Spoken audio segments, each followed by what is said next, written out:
पूर्ण परक प्रकाश गुर सुख स्वरूप कबीर, बंदत हो तो चरण जो हरण काल के पीर। काल पीर तिनके मिटे जिनको दृढ़ वैराग, ते बिन जीव सब दुखित अति पज पज मरहि अभाग। इंद्र दुखी, ब्रह्मा दुखी, दुखी विष्णु सब देव, शिव सनकादिक दुखी हैं, बिन वैराग्य न भयो। राजा दुखी, प्रजा दुखी, दुखी रंग प्रभु वेश, धनवंता निर्धन दुखी, निर्णय करके देख। आशा तृष्णा ना मिटी, मिटा न मन अनुराग, कलह कल्पना ना गई, तब लग नहीं वैराग। श्री पूर्ण साहब वैराग शतक में कहते हैं, पूर्ण परक प्रकाश गुरु सुख स्वरूप कबीर। कबीर पूर्ण परक प्रकाश है, पूर्ण रूप से परक के प्रकाश है, ज्ञान के उजाला है और सुख स्वरूप है। बंधत हूं तो चरण युग, इसलिए आपके दोनों चरणों की मैं वंदना करता हूं। हरण काल की पीर, आप काल की पीर को हरने वाले हैं। काल कल्पना है मन की, मन की कल्पना की पीड़ा को हरने वाले हैं। सब जीव दुखी हैं मन की कल्पना में। पेट भर खाते हैं लेकिन दुखी हैं, तन भर कपड़ा पहनते हैं लेकिन दुखी हैं, घर में हैं लेकिन दुखी हैं, संगी साथी हैं लेकिन दुखी हैं। क्यों दुखी हैं? कल्पना में पड़े, राग में पड़े, मोह में पड़े। सारा संसार दुखी है। आजकल संपन्न घरानों में और मध्य घरानों में आत्महत्या बहुत होती है। बेचैनी, असंतोष, साथियों से असंतोष, भोगों से असंतोष, धन दौलत से असंतोष, असंतोष की भट्ठी में सब जीव जलते हैं। ये रोग, इस रोग की परम औषधि वैराग्य है और कोई नहीं। वैराग सभी रोगों की औषध है। कौन से रोग? मन के रोग। मन का रोग सबको चला रहा है। अत्यंत वैराग्यवतो समाधव, स्वामी शंकराचार्य ने कहा, अत्यंत वैराग्यवतो समाधव। जो अत्यंत वैराग्यवान है उसी को समाधि लगती है। सोई अखंड समाधि है जहां अखंड वैराग्य, जहां अखंड वैराग्य वहां अखंड समाधि। सब तरफ से वितृष्णा हो जाने पर मन कहां चलेगा? सब कूड़ा कबाड़। हमारे चारों तरफ परिवर्तन का सैलाब है। पदार्थ और मन, ये दोनों ही परिवर्तनशील हैं। हम पदार्थों पर अवलंबित होते हैं और दूसरे के मनों पर, दूसरे के मन को अपने अधीन रखना चाहते हैं, दूसरे के मन को अपने अनुसार चलाना चाहते हैं और पदार्थों को अपने अनुसार रखना चाहते हैं। और ये दोनों परिवर्तनशील, सारे पदार्थ निरंतर बदल रहे हैं और सबके मन परिवर्तनशील हैं। कब किसका मन कैसा हो जाएगा कुछ ठिकाना नहीं। जिसकी समझ ठीक होगी वो एक रस रहेगा, बाकी बदलते रहेंगे।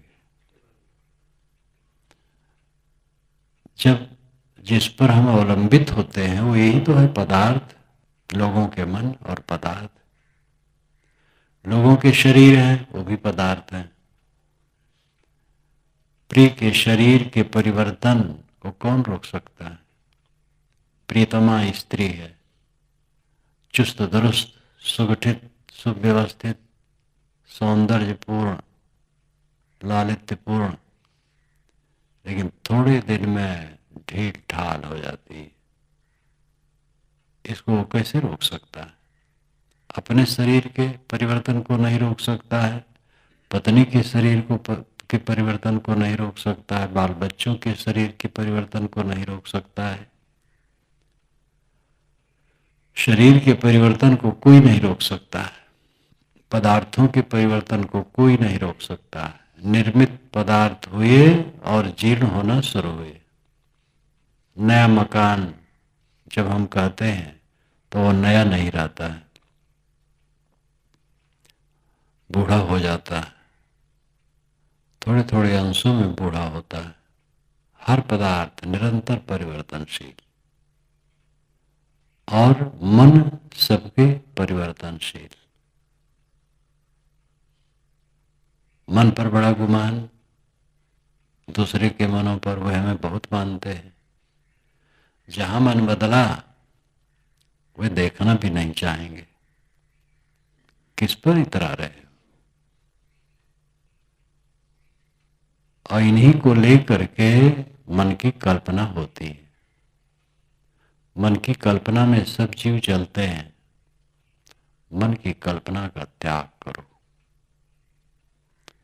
कल्पना से रहित रहो। काल पीर मन की कल्पना है। काल पीर तिनकी मिटी जिनको दृढ़ वैराग्य, तेबन जीव सब दुखित अति पच पच मरहि अभाग। काल पीर, कल्पना की पीर, मन के द्वंद्व की पीड़ा उसको मिटी जिनको दृढ़ वैराग्य। सोच सोच करके सब जीव पीड़ित है, सब अमर अमर अमर। किसी ने कुछ कह दिया, ये ध्यान रखो, आप किसी को कटु न कहो, आपकी विजय है। आपको कोई कटु कहा तो आपकी हार नहीं, कटु कहने वाले की हार है। ये बात समझना चाहिए। कोई हमें कट कहता है, तुरंत हमारा मन होता है हम इसको और डबल कट कहें, तो फिर हमारी हार हो गई। जहां हम कट कहने वाले के प्रति कट कहने के लिए तैयार हो गए, हमारी हार हो गई। कोई हमें कट कहता है और हम शांत हैं, तो हमारी विजय हो गई। कट का उत्तर कट में न दो, मीठे में दे सको तो दो, नहीं तो मौन रहो। सबसे हार जाओ, थक जाओ, झुक जाओ, बस अमृत हो जाओ। काल पीर तिनकी मिटी जिनको दृढ़ वैराग्य, उत्कट वैराग्य, पर वैराग्य। योग दर्शन में अपर और पर वैराग की चर्चा की गई है। अपर वैराग दृश्य श्रुत के प्रति वैराग वितृष्णा, पर वैराग गुणों के प्रति वितृष्णा। गुण यानी सतरजतम, उसका लाक्षणिक अर्थ सूक्ष्म स्थूल पदार्थों के प्रति वितृष्णा अपर वैराग्य। और सूक्ष्म, जो कुछ सूक्ष्म मन में अहंता ममता है उसके प्रति भी वितृष्णा पर वैराग्य। अपर वैराग्य से जो समाधि सधती है वो संप्रज्ञात है, और असंप्रज्ञात समाधि पर वैराग से सधती है। संप्रज्ञात जानी हुई समाधि, यानी किसी आलम्बन में मन ठहरता है अपर वैराग से, लेकिन आलम्बन छोड़ करके शांत हो जाना, निर्विकल्प हो जाना, असंप्रज्ञात हो जाना, ये पर वैराग से होता है। जब गुणों के प्रति भी वितृष्णा हो जाए, जो कुछ है दृश्यमान सबके प्रति तृष्णा, वितृष्णा, तृष्णा से रहित, कुछ नहीं चाहिए। काल पीर तिनके मिटी जिनको दृढ़ वैराग, तेहि बिन जीव सब दुखित पच पच मरहि अभाग। इसी वैराग के बिना सब जीव दुखी हैं और अभागे पच पच के मरते हैं बिला वजह। समझ और दृढ़ता, उत्साह कल्याण के लिए जब हो जाता है तब यह दशा आती है। समझ पक्की हो, विषयों में सुख की समझ ना हो। श्री विशाल साहब ने मुझे पहला वचन यही कहा था।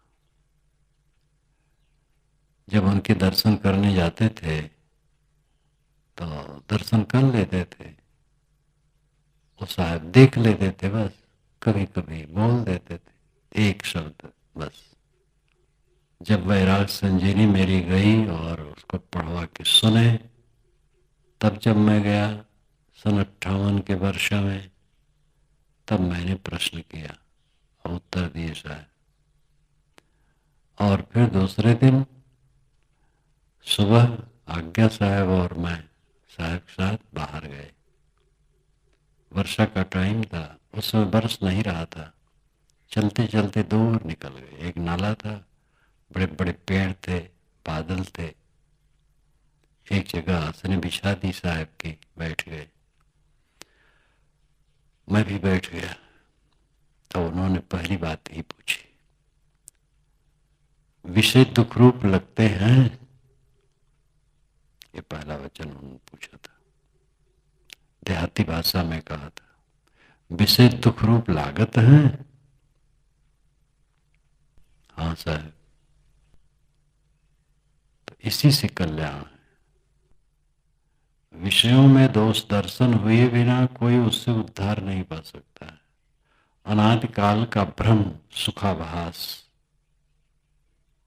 विषयों में सुख का आभास सुख का भ्रम है। विषय सुख स्वरूप है ऐसा लगता है। जिसका प्रत्यक्ष उदाहरण है, जितने नशा हैं सब दुख देते हैं मनुष्य को, लेकिन उसका अभ्यास होने से उसमें सुखाभास है।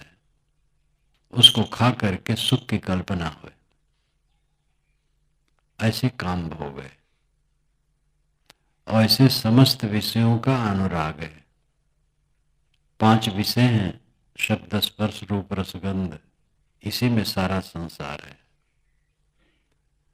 5 विषयों का राग जीव को जला रहा है। इनकी वास्तविकता को समझे, ये परिवर्तनशील है, ये चित्त को क्षुब्ध करते हैं। और जहां क्षोभ हुआ वहां सुख कहां है? एक आदमी निश्चिंत बैठा है, सुखी है। किसी चीज की कामना हुई, मन खलबला गया, सुख कहां रहा? स्त्री की कामना हुई, पुरुष की कामना हुई, स्वाद की कामना हुई, पैसे की कामना हुई, कुछ भी कामना हुई, मान बढ़ाई कामना हुई, मन खलबला गया, दुख आ गया। सुख है निर्विकल्प, सुख है कल्पना का त्याग, मनोविकारों का त्याग, मन की चंचलता का त्याग, ये सच्चा सुख है। इस सुख की प्राप्ति के लिए साधक को चाहिए कि वह अपने आप को वैराग्य में दृढ़ करे। इसी में साहब गिनाए कि ब्रह्मा विष्णु शंकर राजा प्रजा सब इसीलिए दुखी हैं वैराग के बिना। ब्रह्मा विष्णु शंकर भी दुखी हैं, ये तो पुराण पढ़ के जाना जा सकता है। वेदों के देवता अब व्यवस्थित नहीं है, पुराणों के देवता अब व्यवस्थित हैं। देवता सब मनुष्यों के बनाए हैं। वेदों के रचयिता ज्यादा स्वस्थ विचार के थे पुराणों के रचयिता की अपेक्षा, इसलिए उनके देवता शिथिल नहीं है, उनके देवता जोरदार हैं। पुराणों के देवता सब शिथिल हैं। ब्रह्मा विष्णु शंकर इत्यादि देवता ऐसे हैं। इंद्र का भी नाम इसमें आता है। इंद्र तो ऋग्वेद का देवता है, लेकिन वो शिथिल नहीं है, किंतु पुराण का इंद्र महाशिथिल है। तो आदमी जैसे होता है वैसे अपना देवता बनाता है। जो देवताओं के विषय में छवि है उसके अनुसार साहब कहते हैं। श्री पूर्ण साहब की पंक्तियां हैं, ये सब दुखी है। राजा प्रजा सब दुखी है। बिना वैराग के दुख का भेद कोई नहीं समझता। बिना वैराग के न भेद। बिना वैराग के दुख मिटाने का भेद कोई नहीं जान सकता। तब साहब वैराग की कसौटी देते हैं। आशा तृष्णा ना मिटी, मिटा न मन अनुराग, कला कल्पना ना गई, तब लग नहीं वैराग। श्री विशाल साहब कहते थे, इस साखी को साधक स्मरण रखे और इससे अपने को कसे कि हमारे में वैराग कितना है। ये वैराग की कसौटी है। साखी कला कल्पना ना गई, तब लग नहीं, आशा तृष्णा ना मिटी, मिटा न मन अनुराग। अपराध की कामना आशा है और प्राप्त वस्तुओं को अधिक अधिक चाहना तृष्णा है। हर जगह तृष्णा अपना स्थान बनाती है। हर जगह कहीं भी हो, सुख में अशुभ में। दुनिया के स्थूल भोगों में तृष्णा होती है और धर्म के मार्गों में भी तृष्णा होती है। इतना प्रचार करने, इतने लोगों को जगा दें और ये तृष्णा जिसको होती है वो भी परेशान होता है। कहीं भी तृष्णा अपना स्थान बनाती है। इसलिए साधक को सतत जागरूक रहना चाहिए। भोगों के लिए तो तृष्णा हो भी नहीं, धर्म प्रचार की भी तृष्णा नहीं होनी चाहिए। यह तो साधु का कर्तव्य है कि स्वयं तरे और दूसरे के तरने में सहायक हो, सेवा करे। सेवा है सत्योपदेश उसका, सन्मार्ग बताना। लेकिन वो अपने को विक्षुब्ध करके नहीं, हैरान होकर के नहीं। स्वयं ही चंचल रहेगा तो दूसरे क्या तारेगा। स्वयं स्थिर हो, गंभीर हो, दृढ़ हो, अचल हो। आशा तृष्णा ना मिटी, मिटा न मन अनुराग। अनुराग का है आकर्षण, अनुराग का अर्थ। वैसे अनुराग विधेयात्मक भी है। प्राय साधकों के लिए कहा जाता है, जो नया साधक होता है बड़ा अनुरागी होता है।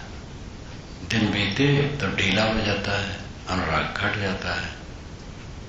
नए साधक आते हैं तो खूब सेवा में उत्साह, पढ़ने बोलने साथ बात में उत्साह। थोड़ा दिन बीता तो ठंडे हो गए। सब नहीं ठंडे होते, कुछ लोग ठंडे हो जाते हैं, तो अनुराग घट जाता है। तो अनुराग विधेयात्मक भी है, लेकिन यहां विधेयात्मक नहीं, निषेधात्मक है। वह अनुराग खिंचाव, मन का खिंचाव नहीं मिटा, सब जगह खिंचता रहता। सम्मान, पद, प्रतिष्ठा, वस्तुएं, रुपए, पैसे, कपड़े लत्ते, खाने पीने की चीजें, सब में मन खिंचता रहता है, तो वैराग्य नहीं है। आशा तृष्णा ना मिटी, मिटा न मन अनुराग। कलह कल्पना ना गई। कलह झगड़ा करना। झगड़ा मन से होता है, वाणी से होता है और इंद्रियों से होता है। मन में प्रतिक्रिया है तो एक कला है। दूसरे के लिए मन में विरोध की भावना, प्रतिक्रिया है तो कला है अंदर अंदर। फिर वाणी से कट कहना, वो प्रकट है कला का। फिर मारपीट करना बहुत स्थूल है। ये मारपीट वाली बात बहुत कम होती है।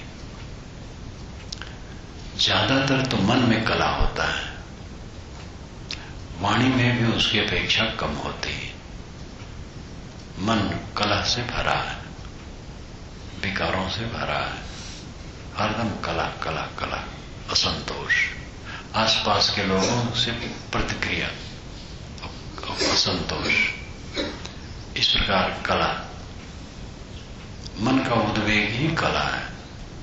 फिर कभी कभी मुख से निकल जाता है कटु, तो कला और प्रकट हो जाता है।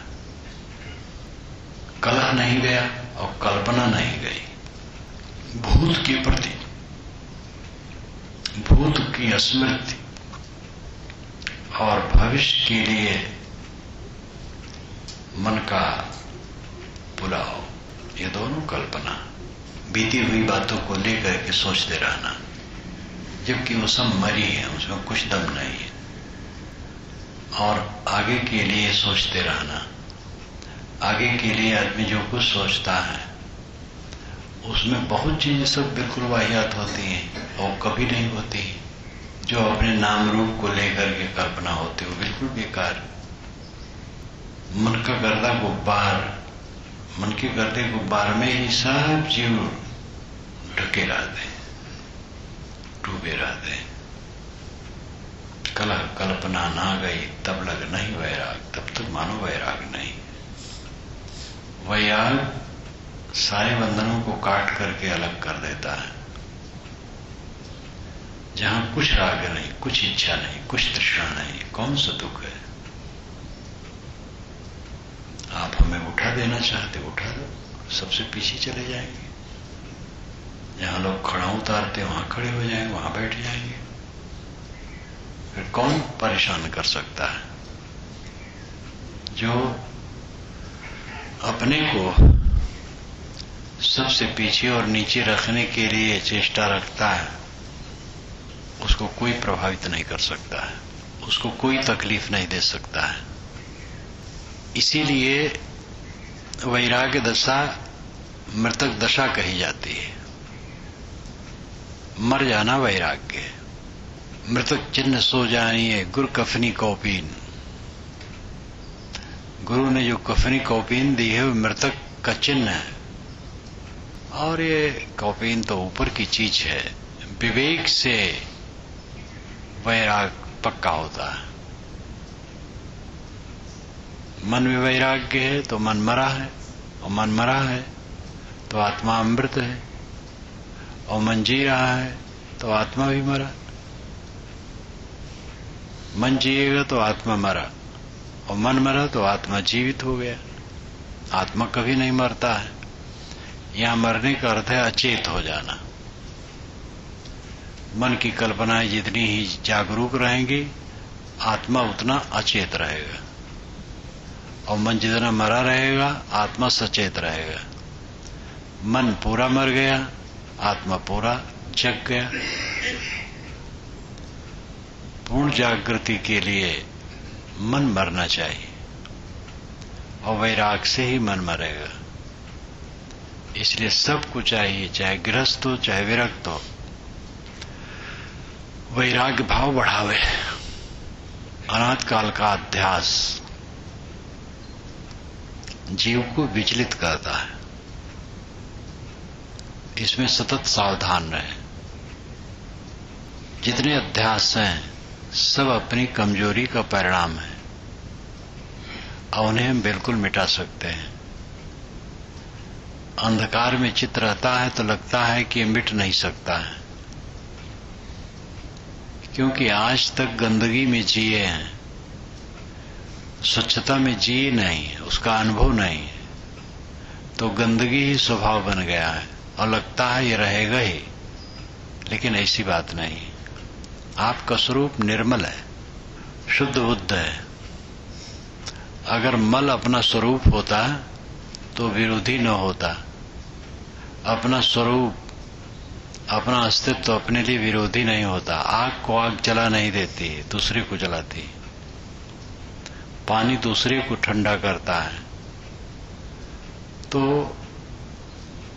अगर आत्मा मलिन होता तो मलिनता उसका स्वभाव होता, विरोधी न होता। लेकिन मलिनता विरोधी है, इसलिए आत्मा में मलिनता नहीं। ये ऊपर से आरोपित है। हमने इसको अर्जित करके इकट्ठा कर लिया है और उसमें हम उलझे हुए हैं। अपने स्वरूप को प्रकृति से भिन्न निर्मल होने का बोध होना चाहिए। धार्मिक क्षेत्र में कितने लोग हैं जो स्वरूप के विषय में सही निर्णय उनको नहीं। कितने ऐसे दार्शनिक हुए हैं पश्चिम में जिन्होंने अग्नि को ही आत्मा का स्वरूप कहा है। अग्नि का ही अंश आत्मा है। अपने यहाँ के सेग्वारेक जो छांदोग्य उपनिषद के एक ऋषि हैं, संवर्ग विद्या कहते हैं। तो बाहर का वायु, शरीर के अंदर का वायु, यही संवर्ग है, सबको अपने में ग्रहण कर लेता है। तो वायु को ही सबसे प्रधान माना। प्राण और आत्मा की भिन्नता के विषय में कितने लोगों को कोई बोध नहीं है। तो अबोध की स्थिति दुनिया में बहुत ज्यादा है। सौभाग्य है कि हम लोगों को सही समझ है इसके लिए। ये जीव, ये चेतन, ये आत्मा प्रकृति से सर्वथा भिन्न है। आग भी जड़ प्रकृति है, वायु भी जड़ प्रकृति है, जल पृथ्वी भी, और आकाश शून्य है, अभाव है। जीव आकाश थोड़े है, न मिट्टी है, न पानी है, न आग है, न हवा है, न आकाश है। जीव शुद्ध चेतन है, उसमें किसी का सम्मिश्रण नहीं है, सबका साक्षी है, सबसे भिन्न है। और अपनी भिन्नता और असंगता को जितना वो ठीक से समझेगा उतना वो बलवान होगा। आपन तेज संहारो आपे, तीनों लोग हाँकते कांपे। अपने तेज को संभाल लो, तीनों लोग हाँक से कांपेगा। अपनी सत्ता और महत्ता का बोध नहीं, इसलिए लालच, लोभ, तुच्छता चित्त में बनी हुई है और जीव भटकता है। सारे भटकाव का कारण केवल अबोध है और कुछ नहीं।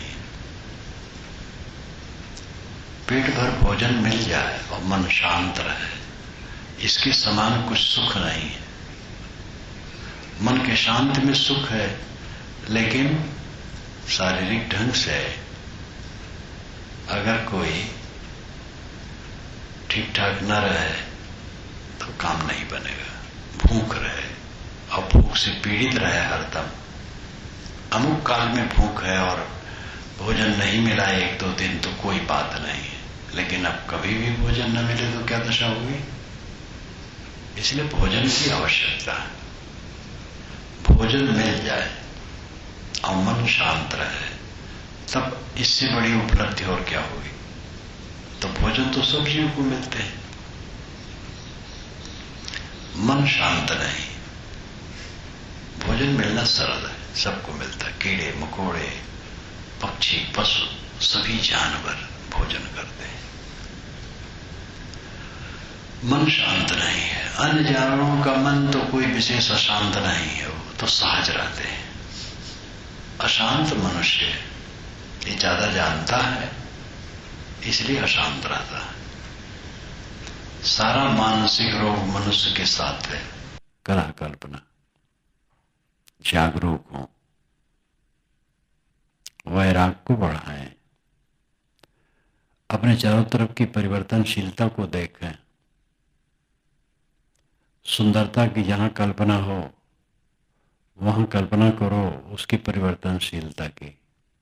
एक सुंदर युवक या युवती है, कब तक सुंदर वो कब तक दिखते हैं? थोड़े समय तक, फिर वो बिगड़ जाएंगे, वैसे नहीं रहेंगे। देखते देखते कुम्हिलाता चला जाता है, सारी सुंदरता कुम्हिला जाती है। विषयों के प्रति जो आकर्षण है उसका तात्विक बोध निरंतर न रहने से होता है। तात्विक बोध निरंतर होना चाहिए। तात्विक बोध का मतलब है जो उसकी असलियत है उसका बोध। असलियत यह है कि सारा संयुक्त पदार्थ निरंतर गतिशील है, बदल रहा है। इतनी तीव्रता से दृश्य बदलता है कि थोड़ी देर में कुछ का कुछ हो जाता है। मनुष्यों का भी मन बदलता है। प्रेमी मध्यस्थ हो जाते हैं, बैरी भी हो जाते हैं, बैरी मित्र हो जाते हैं, फिर मध्यस्थ हो जाते हैं, उदासीन हो जाते हैं। सब तमाशा है। सच्चा साधक सेवा करता है जो बन सकता है, और किसी से कुछ नहीं चाहता। रहनी का दिव्य स्वरूप यही है, सेवा करो और किसी से कुछ न चाहो। आपको कोई कमी नहीं रहेगी। सेवा परायण रहो, आलसी न रहो, अहंकारी न रहो, अपने स्वार्थ को साधने की चेष्टा न रहे। हमारा स्वार्थ अपने आप सध जाएगा। हम दूसरे के स्वार्थ को धक्का न दें, दूसरे के स्वार्थ की पूर्ति में सहयोग करें। हमारा स्वार्थ अपने आप सध जाएगा। ये वैज्ञानिक तथ्य है। जो झुक करके सबकी सेवा करता है वो सबका प्राण प्यारा हो जाता है। जो कोमल है, विनम्र है, झुक के चलता है और सह लेता है, सेवा परायण है, वो सबका प्यारा हो जाता है। हम अपने को दूसरे में अहंकार पूर्वक प्रतिष्ठित करने की चेष्टा करते हैं, और यही उल्टा मार्ग है, ये उल्टा पथ है। अहंकार से हम बताना चाहते हैं हम सबसे बड़े हैं, फिर सब बात में आगे रहने की इच्छा होती है, भोगों में। यहां तक कि बैठने उठने में भी हम आगे रहें, खाने पीने में आगे रहें, हमें ज्यादा अच्छी अच्छी चीजें मिलें, हमारे सामने लोग हाथ जोड़ते रहें, हमें बड़ा पूज्य मानते रहें। ये सब मूर्खता है। इन सब बातों में अपने को पीछे और नीचे करो, अपने स्वार्थ को तुच्छ कर दो, दूसरे के स्वार्थ पर ध्यान दो, दूसरे की सेवा करो, दूसरे से विनयी रहो। फिर तो तुम्हारा स्वार्थ अपने आप पूरा होता चला जाएगा, उसके लिए सोचना ही नहीं रहेगा। विवेक की जागृति निरंतर होनी चाहिए। वैराग किससे होता है? विवेक से। विवेक कैसे होता है? सुनकर, पढ़कर, सोचकर। और ये सब कैसे होता है? श्रद्धा, भक्ति और चित्त की पवित्रता से। जब तक श्रद्धा भक्ति नहीं होगी, चित्त की पवित्रता नहीं होगी, तब तक यह शौक नहीं होगा कि हम सदग्रंथ पढ़ें और विवेक की बात सुनें और सोचें। और चित्त की पवित्रता तब तक नहीं होगी जब तक भक्ति नहीं होगी, सेवा भाव। शरीर से, धन से, वाणी से, ज्ञान से, जो वस्तुएं हमारे पास है, जो योग्यता हमारी पास है, उस योग्यता से दूसरे को सुविधा देने से चित्त शुद्ध होता है। रोज सब भोजन करते हैं, भोजन करने से कोई चित्त नहीं शुद्ध होता है, पेट भर जाता है। लेकिन जिस दिन हम किसी भूखे को खिलाते हैं या पूज्य को खिलाते हैं, मित्र को खिलाते हैं, उस दिन हमारा मन कितना प्रसन्न होता है। और वही उल्टा हो जाता है, कोई आ गए हमारे यहाँ, हम खिलाना नहीं चाहते, मजबूर होकर खिलाना पड़ रहा है, तो चित्त शुद्ध नहीं होता और क्षुब्ध होता है। ये कहाँ आगे फाट पड़े। लेकिन अब क्या करें, मुंह बना के कहना पड़ता है, थोड़ा मुस्कुरा करके भोजन कर लीजिए। मन में नहीं है कि भोजन करें। तो जब हम इस प्रकार बोझा मान करके किसी खिलाते हैं तो उसमें चित्त शुद्ध नहीं होता और क्षुब्ध होता है। क्रिया वही होती है लेकिन फल का बड़ा अंतर होता है। रोज हम अपना कपड़ा धोते हैं, किसी दिन दूसरे कपड़ा धो दे तो मन प्रसन्न होगा। सेवा से चित्त शुद्ध होता है। शुद्ध चित्त में ये सूझ होती है साधना के विषय में लगने में। स्वाध्याय, चिंतन, मनन, श्रवण से ज्ञानार्जन होता है और ये सब का प्रवाह बढ़ने से विवेक जगता है। जब बारंबार ज्ञान की बात सुनेंगे, पढ़ेंगे, सोचेंगे तो विवेक जगेगा और विवेक की धारा प्रबल होते होते मोह का बंधन टूटता है। विवेक को तीव्र करना चाहिए। सभी अंगों को लेकर के साधना पूरी होती है, एक अंग से नहीं पूरी होती है। हर काम में देखो, खेती है, खेती में खाद, पानी, बीज, फावड़ा भी चाहिए और खुरपी भी चाहिए। फावड़ा बहुत बड़ा है और खुरपी बहुत छोटी पतली, लेकिन खुरपी की जरूरत है। एक छोटी टोकरी, उसकी जरूरत है। तो सर्वांग, किसी चीज में सर्वांग की जरूरत होती है। इस पर मुझे रामदास साहब की याद होती है, जो यहाँ पर थे निहालपुर के कबीर आश्रम में। पुराना आश्रम है, करीब 200 वर्ष पुराना है वो। वहीं पर टिक करके मैंने जमीन खोजी थी यहाँ के लिए। तो वो बड़े मजेदार थे, अकेले रहते थे और उसके महंत करुणी साहब थे, वो तो चले जाते थे। केवल मकर संक्रांति में यहाँ रहते थे बस, और 12 महीने घूमते थे 10-15 साधु को लेकर। बड़े मस्त संत थे और रामदास साहब यही रहते थे। वो दोनों टाइम रोटी सब्जी बना के खा लें और मस्त रहें खूब, और बहुत बढ़िया बोले। तो एक दिन कहे, अब जमीन जब मिल जाएगी तब मकान बनाना पड़ेगा, तो वहाँ झंझट, उसके लिए कुदारा भी चाहिए, टोकरी भी चाहिए। को गिनाने लगे तो जो बैठे रहे सब हंस पड़े। तो मैंने कहा, भाई ये झंझट किए बिना कैसे बनेगा।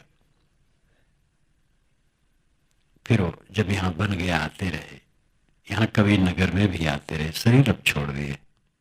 किसी काम के लिए सर्वांगता की जरूरत है, एकांगी काम नहीं बनेगा।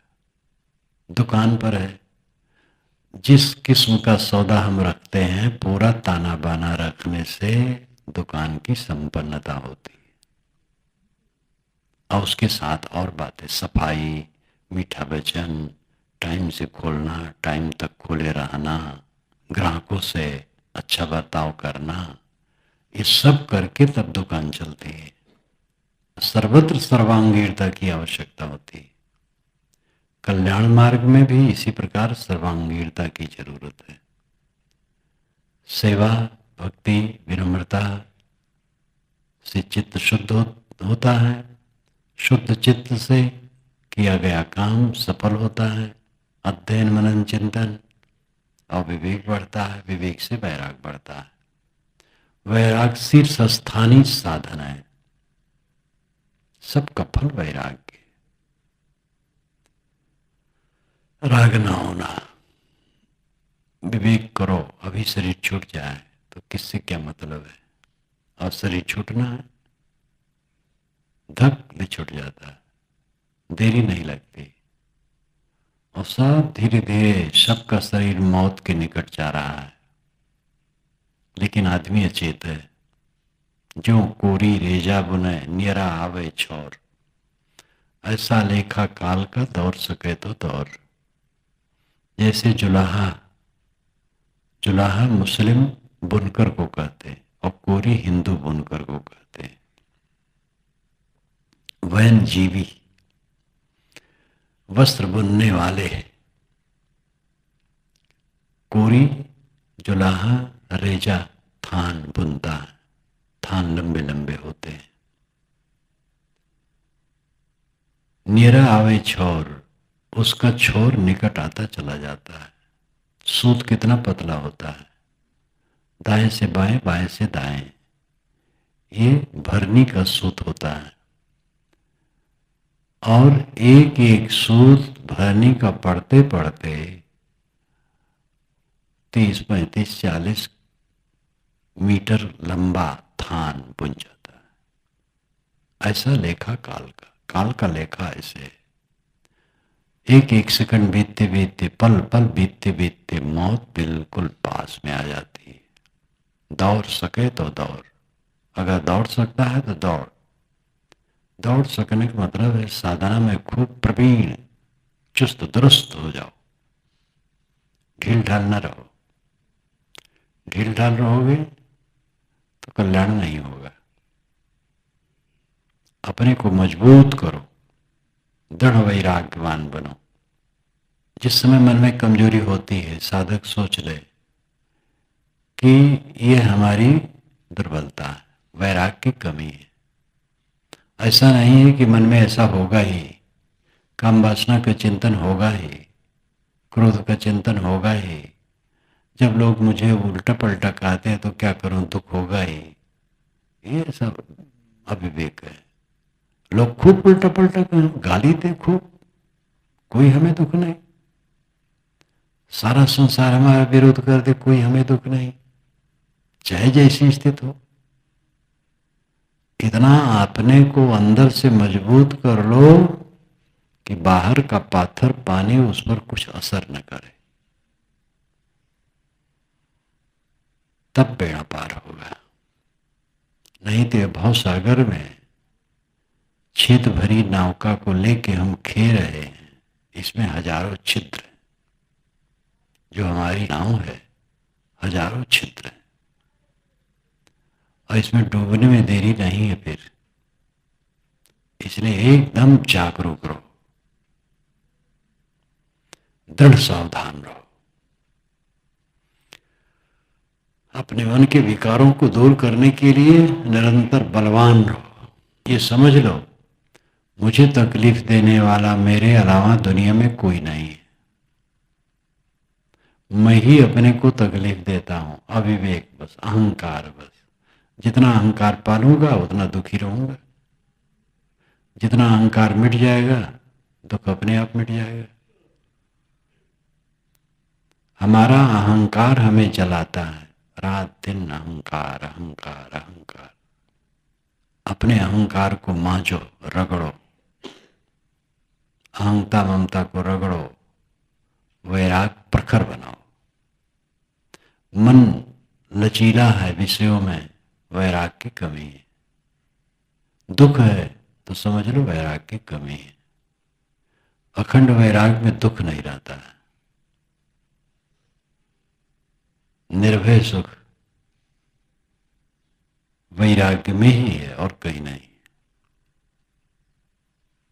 वैराग कोई कपड़ा नहीं है। वैराग मन की अनासक्ति अवस्था है। कपड़े से वैराग होता तब तो फिर क्या पूछना है। कपड़ा पहन ले साधु, कपड़ा पहनने में क्या लगता है। कितने भेषधारी भटक रहे हैं। वैराग मन की अनासक्ति अवस्था जो दिव्य परमानंदमय है। इसको सब साधक खूब कस के साध है। वैराग को प्रखर बनावें, अपर से पर तक पहुंचने की चेष्टा करें। निरंतर जो अपने चित्त को देखता है वही साधना में उन्नत कर सकता है। हिसाब व्यापार वह सफल होता है जिसमें निरंतर परिश्रम हो और हिसाब किताब ठीक रखे और मुनाफा बढ़ता जाए। रोज रोज मुनाफा बढ़ता जाए, थोड़ा थोड़ा बढ़े लेकिन बढ़े। इसी प्रकार साधना वह सफल है जिसमें दुख क्षीण होता जाए। अब अगर दुख मन में आया और दुख बढ़ गया तो साधना अच्छी नहीं रही। विकारों का फल दुख है। दुख कहां से आता है? हमारे मनोविकार से। मनोविकार नहीं रहेगा तो दुख नहीं रहेगा। दुख है तो हम मलिन हैं। अमुक के नाते दुख है, एक घोर अविवेक है। अमुक हमारे बस में है। अमुक का जो मन होगा हमारे लिए कह देगा, कह दे, कोई फर्क नहीं। जो दूसरे पर निर्भर करेगा वो तरेगा नहीं, अपने पर निर्भर हो। दूसरों को दोष देने वाला कहीं कभी शुद्ध ज्ञानी नहीं है। अपने दोष को देखो, अपने को संभालो, वैराग बढ़ाओ, अनासक्ति बढ़ाओ, सारा दुख दूर होगा। भव सागर में हम पड़े हुए हैं, चारों तरफ एक प्रवाह है। जहां रहो तहां लगता है ये सब सच है, ये सब साथ सच है, ऐसे रोज रहेगा। कहाँ ऐसे रहेगा? ये सब ऐसा खो जाएगा कि कभी इनका ख्याल भी नहीं होगा।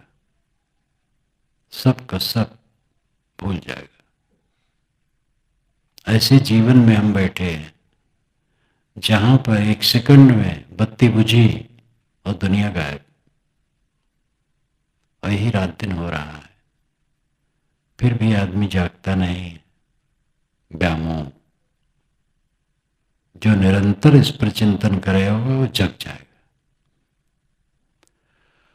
सब समय जागते रहो। जागत कीजिए भोर बटोही आकाश सोए, तेरी गठरी में लागे चोर बटोही आकाश सोए। ये गठरी मन है, हृदय है, इसमें चोर लग रहा है। क्यों सो रहे हो? जागते रहो। दूसरे को दोष देना जब बंद हो जाए तो समझ लो साधना पक्की है। दूसरे की शिकायत करना बंद हो जाए, सब ठीक है। हमें गाली देने वाला ठीक है, हमारा विरोध करने वाला ठीक है, हमारा नुकसान करने वाला ठीक है, सब ठीक है। गलत हम हैं। इस प्रकार जो समझ लेता है हृदय से, उसका बेड़ा पार है।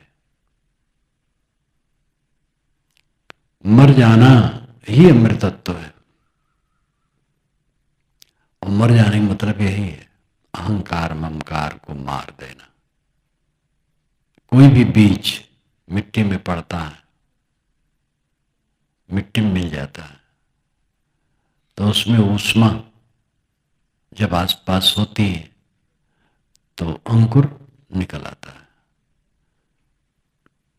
सर्दी भी चाहिए, गर्मी भी चाहिए, तो अंकुर निकल आता है बीज से। और अंकुर पतला सा बाल जैसा होता है, फिर वो पौधा बन जाता है, फिर वो पेड़ बन जाता है, फिर उसमें फूल आते हैं और फल आते हैं। इस प्रकार बीज जब अपने को मिटा देता है तब वृक्ष और फूल फल के रूप में वो उपस्थित होता है। इसी प्रकार जो अपने अहंकार ममकार को मिटा देता है वो जीवन के परमानंद को प्राप्त करता है। साधक को यह सोचना चाहिए कि इस जीवन में केवल एक ही काम करना है, मोक्ष लेना, सबसे छुटकारा। और मोक्ष है मन का अमन चैन रहना, कहीं न बधा रहना, कहीं आसक्त न रहना, सब समय सरल शांत सुबस अंतर्मुख उद्वेग शून्य, ये अवस्था सब समय रहना, यही मोक्ष है। इसको एक रस बनाने के लिए निरंतर साधना की जरूरत है। कुछ समय के लिए साधक को आ जाता है। जो जितनी मेहनत करते करेंगे उतने ढंग से उनको ये आ जाएगा। 10 मिनट 20 मिनट 5 मिनट। लेकिन जब इसमें निरंतरता हो जाए, सब समय ऐसा रहा, थोड़ा सा अप डाउन होना कोई बात नहीं, सब समय ऐसा रहा है, तब एक रस वृत्ति होती है। और जब एक रस वृत्ति होती है तो दुखों का अंत होता है। इसलिए वैराग को बढ़ाओ, सबको वैराग बढ़ाना चाहिए। लोग कहते वैराग हो जाएगा तो काम धाम नहीं करेंगे, ये भूल है। वैरागवान बहुत सक्रिय होते हैं। जितने वैरागवान हुए वे आलसी नहीं हुए, कोई सक्रिय रहे। वैरागवान आलसी कहीं थोड़े होता है, वो तत्पर होता है, सेवा परायण होता है। श्री पूर्ण साहब के वैराग शतक में झरझरा करके वैराग एक तरफ से 127 दोहों का ये ग्रंथ बड़ा अनूठा है। और उसमें शुरुआत में ही वैराग की कसौटी एक दोहा में थी, जिसको मैंने अभी कहा, आशा तृष्णा ना मिटी, मिटा न मन अनुराग, कलह कल्पना ना गई, तब लग नहीं वैराग। ये स्वर्ण स्तंभ की तरह है। इस पूरे वैराग शतक में स्वर्ण स्तंभ की तरह खड़ा है। और इसको मनन करो, देखो, समझो, और इससे अपने आप को बराबर कसो। इस दोहा को आधार स्तंभ रखो और सोचो कि इसके अनुसार हमारा चित्त कितना है। आशा तृष्णा ना मिटी, मिटा न मन अनुराग, मन का अनुराग ने खिंचाओ। कलह कल्पना ना गई, कलह अवैराग का लक्षण है। वैराग में कलह नहीं होता है, सिर झुकाना होता है। एक आदमी गाली दे रहा था एक संत को, तो लौट करके खड़े हो गए। तो किसी ने कहा कि वो गाली दे रहा है, फिर और लौट करके आप क्यों खड़े हो गए? तो कहीं मैं सोचता हूं कि पूरा सुन लो, शांत रहे। तो वो बेचारा शर्मा गया, देर देर चुप हो गया। कोई हिम्मत तो करे, कला से रहित रहना।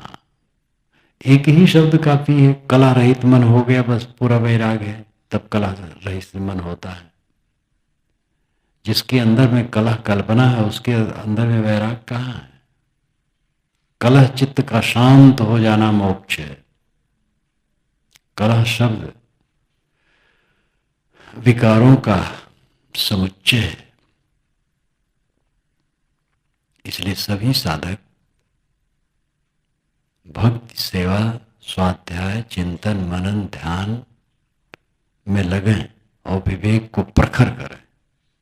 विवेक प्रखर होगा तो वैराग प्रखर होगा, और वैराग प्रखर होगा तो बोध की सार्थकता है। बाद विरत बिन विचारो, गोस्वामी जी कहते हैं, बाद विरत बिन ब्रह्म विचारो। ब्रह्म विचार वैराग के बिना निरर्थक है। अहम ब्रह्मास्मि, अहम ब्रह्मास्मि चिल्लाने से कहीं काम होगा। विषयों से चित्त छुटा हो तब अहम ब्रह्मास्मि, मैं ब्रह्म हूं, इसकी सार्थकता है। इसलिए साधक सेवा, भक्ति, स्वाध्याय, मनन, चिंतन करते हुए अपने अपने वैराग को प्रखर करें।